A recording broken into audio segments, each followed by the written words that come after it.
Град Попово, България, 2023 година. Анди. Студиолиния. Palm Desert, Калифорния.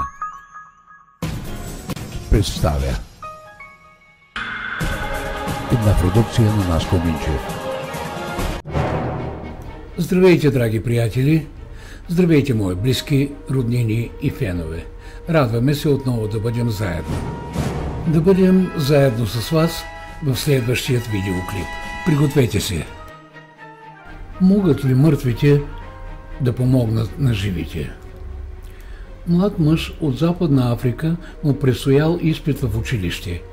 Майка му настоявала той да потърси помощта на починалите си близки, за да вземе успешно изпита.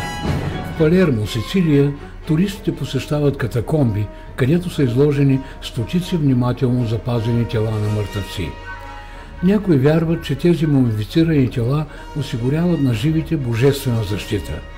Всяка година много хора отиват в град Лилидейл, в западната част на щата Ню Йорк, САЩ, който е известен с огромния брой медиуми, които живеят там. Посетителите се надяват да влязат във връзка с умрелите си роднини или приятели и да получат помощ от тях.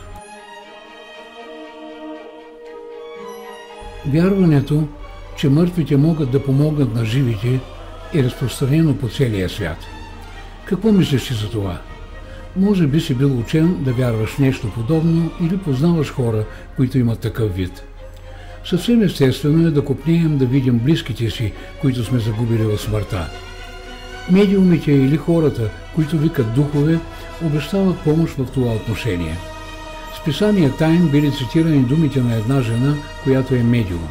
Тя казала, че духовният свят винаги е на разположение, ако бъде потърсен за помощ. Вярно ли е това? Могат ли мъртвите наистина да помогнат на живите? Ясният отговор на Библията може да ви изненада. Дали мъртвите живеят някъде? Библията обяснява с прости и ясни думи състоянието на мъртвите. Живите съзнават, че ще умрат, а мъртвите не съзнават нищо. Докато бил жив, Исус помогнал на много хора, но той е знаел, че ще умре. Дали смятал, че ще продължи да помага на хората през времето, когато е в гроба? Не. Той сравнил предстоящата смърт с нощ, когато не може да работи. Исус добре знаел, че мъртвите лежат безсилни в смъртта. Дали душата преживява смъртта? Мнозина вярват, че душата е невидима част от човека, която преживява смъртта. Библията обаче ни учи различно. Първата книга на Библията, Битие, ни обяснява какво е душата. В нея се казва, че когато бил създаден, първият човек станал жива душа. Самият човек е душа. Животните също са души. Следователно е логично, когато човекът или животното умре, умира душата. Но някой може да каже, че има много хора, които разказват, че са общували с мъртвите, чували са гласовете им или дори са ги виждали. Такива разкази са разпространени в много части на света. Те вдъхват надежда на опечалените роднини или близки и приятели, подтиквайки мнозина да се обърнат към медиуми, които твърдят, че могат да осъществят връзка с мъртвите. Как да гледаме на твърденията, че мъртвите могат да помогнат на живите? В една история се разказва за един човек, който се опитал да потърси помощ от мъртвите. Като прочетем внимателно това повествование, ще разберем истината по този въпрос. Царят потърсил помощ от мъртвите. Цар Саул и воините му се намирали на бойното поле в северен Израил. Те били изправени срещу всяващата страх филистимска войска. Когато Саул видял стана на филистимците, сърцето му силно се разтреперило. По това време от царуването си той бил изоставил истинското поклонение. Затова молбите му към Яхова за помощ оставали без отговор. Къде Саул щял да потърси помощ? Злите духове продължават да действат и днес. Сега можем да разберем защо мнозина твърдят, че чуват или виждат умрелите си близки. Въпреки че тези духове понякога може да изглеждат приятелски настроени, това са злите духовни сили, които са решени да измамят хората. Истинска помощ за живите и мъртвите. Може да попаднем под влияние на демоните.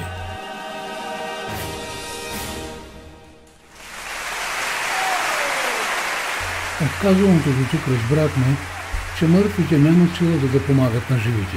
Нещо повече, всякакви усилия да търсим помощта на мъртвите са не само безрезултатни, но и изключително опасни.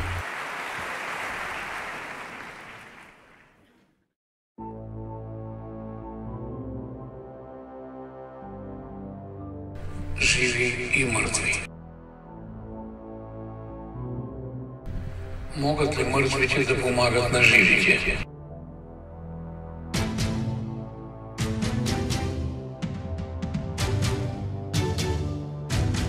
Библията насочва към най-добрият източник на помощ – нашият Създател, Йехова.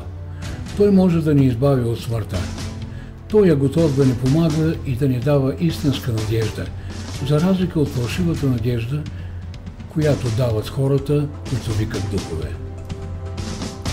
Докато бил жив, Исус помогнал на много хора, но той знаел, че ще умре. Дали смятал, че ще продължи да помага на хората през времето, когато е в гроба? Не. Той сравнил предстоящата си смърт с нощ, когато не може да се работи.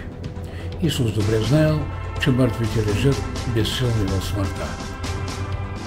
Исус използва и друго сравнение, за да обясни какво е смъртта. Когато приятелят му Лазар умрял, Исус сравнил смъртта с сън. Не бихме очаквали един спящ човек да ни помогне, тъй като той не съзнава нищо и не може да действа в наша полза. Тамба, споменат в началото на статията, разбрал отличен опит разликата между фалшивата надежда, идваща от медиумите, и истината, идваща от Йехова. Въпреки силния натиск от страна на майка му да потърси помощта на медиум, Тамба не се съгласил и казал: ако не взема изпита, ще се постарая повече следващата година. Най-добрата оценка. Какво станало? Той получил най-добрата оценка. Майка му била изумена. Загубила вяра в медиумите и повече не споменала за принасене на жертви на предците. Но какво да кажем за починалите ни близки? Има ли надежда за тях? Освен, че помага на нас, живите, Йехова е обещал да помогне на онези, които са в гроба. Събудите се и викайте от радост, вие, които живеете в кръста. По-нататък по пророчеството се казва, че онези, които лежат безсилни в смъртта, ще живеят отново. Представи си само. Милиардите хора, които безпомощно спят в гроба, ще бъдат върнати към живот. Всъщност, Библията разкрива, че Йехова копнее да даде живот на мъртвите. Дали изглежда невъзможно тези обещания да се изпълнят? Тази надежда била толкова сигурна за Исус, че Той казал на мъртвите, че те са живи в очите на Йехова. Край на видеоклипа. И да не пропуснем. Ако видеоклиповете ви харесват, лайквайте, коментирайте и се абонирайте. По този начин спомагате за разпространение и популяризиране на канала. Благодарим ви предварително.